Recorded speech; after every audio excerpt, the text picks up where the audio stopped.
వ్యవసాయ మార్కెటింగ్ శాఖ 2024-25 సంవత్సరంలో ఇప్పటి వరకు రాష్ట్రంలో 33 ఈనాం మార్కెట్ల ద్వారా 7,452.51 కోట్లు విలువ చేసే 10.84 లక్షల మెట్రిక్ టన్నులు వాణిజ్యం చేయడం జరిగింది.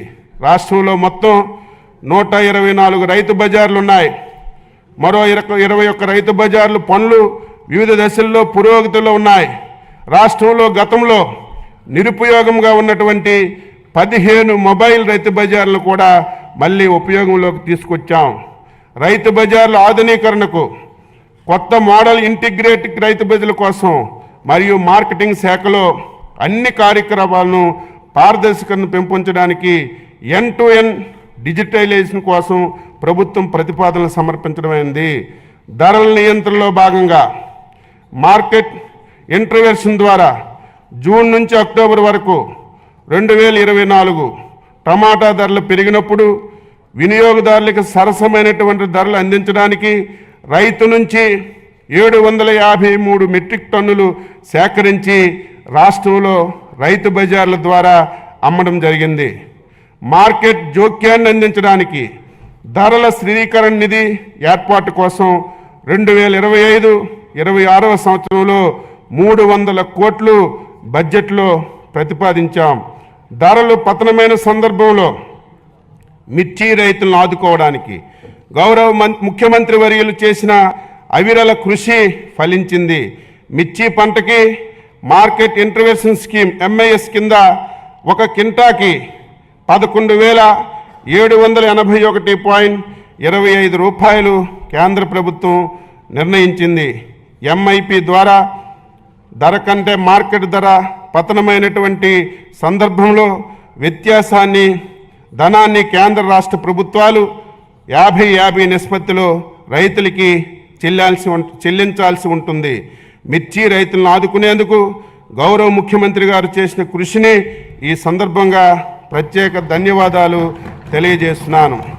ధాన్యం కొనుగోలులో సంబంధించి 1674.47 కోట్లు గత ప్రభుత్వం బకాయిల్ని మా ప్రభుత్వం జూలై 24లో రైతులకి చెల్లించడం జరిగింది. 2024 ఖరీఫ్ సీజన్లో సంబంధించినటువంటి ధాన్యం కొనుగోలును ఇప్పటి వరకు 5,31,987 రైతుల నుండి 33,32,014 మెట్రిక్ టన్నుల ధాన్యాన్ని సేకరించి 7,674.99 కోట్లు చెల్లించడం జరిగింది. పై మొత్తంలో కేవలం 24 గంటల్లోపే 6,726 కోట్లను 24 నుంచి 48 గంటల్లోపు 948 కోట్లను చెల్లించామని గర్వంగా చెప్పదలుచుకున్నాను. 2025-26 సంవత్సరానికి మార్కెటింగ్ శాఖకు 315.32 కోట్లు బడ్జెట్ని ప్రతిపాదిస్తున్నాను. సహకార శాఖ దేశంలో సహకార ఉద్యమాన్ని బలోపేతం చేసేందుకు కేంద్ర ప్రభుత్వంతో పాటు రాష్ట్ర ప్రభుత్వం కూడా సహకార సే సమృద్ధి కార్యక్రమాలు చేపట్టింది.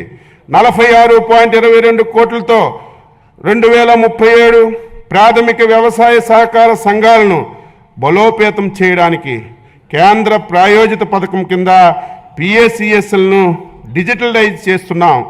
ఏప్రిల్ 1 నుంచి 2025 ఏప్రిల్ 1 నుంచి రాష్ట్రంలో అన్ని PACSలు EPACSలుగా మార్పు చేసి వాటి లావాదేవీలను ఆన్లైన్లో జరుపుతామని సంతోషంగా తెలియజేస్తున్నాను.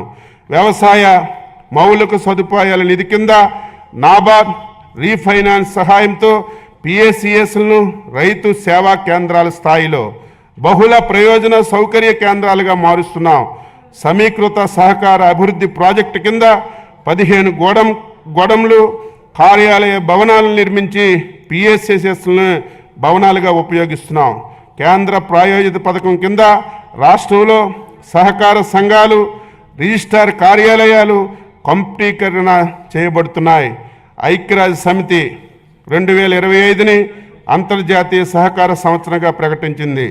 2025-26 సంవత్సరానికి సహకార శాఖకి 239.85 కోట్లు బడ్జెట్లో ప్రతిపాదిస్తున్నాను. పశుసంవర్ధక శాఖ గౌరవ ముఖ్యమంత్రి ప్రోత్సాహంతో పశుసంవర్ధక రంగంలో వినూత్న కార్యక్రమాలని ప్రాధాన్యతిస్తూ 2025-26 నాటికి దేశంలో పాలు, మాంసం, గుడ్లి ఉత్పత్తిలో మొదటి 3 స్థానాల్లో నిలవాలని ప్రభుత్వం లక్ష్యంగా పెట్టుకుంది. దేశవ్యాప్త కృత్రిమ గర్భధారణ కార్యక్రమం కింద 34.89 లక్షలు కృత్రిమ గర్భధారణ ప్రక్రియను పూర్తి చేశాం. పశువులకు, కోళ్లకు 9 కోట్లకు పైగా వ్యాక్సిన్లు చేయబడ్డాయి.